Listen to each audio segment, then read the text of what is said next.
पेट में भू। अच्छा मैदानी ले कहे हे मित्र, आप मन ऐसे ढंग के लड़ाई करा तो जैसे 10 दिन के लड़ाई भीष्म पितामह लड़के 10-10 हजार राजा ले मार के और विजय संग बजा के शिविर लौटीन, पर पांचों भाई पांडव ले को हाथ नहीं लगाई। वाह भाई वाह। 5 दिन के लड़ाई गुरु द्रोणा की,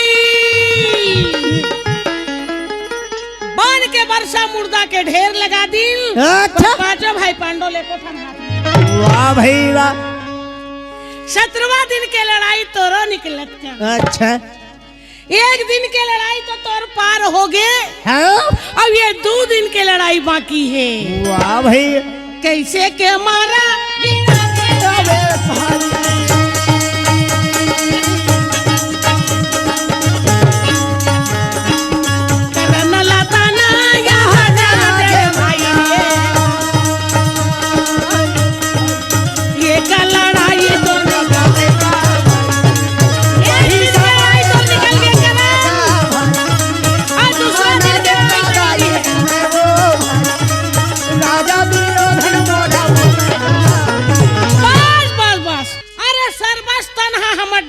अच्छा लड़े पर बांध तरकस तक हमरे चाहे, पर तुम्हार मन के जो आत्मा है वो पांडव के तरफ। वाह भाई वाह। तब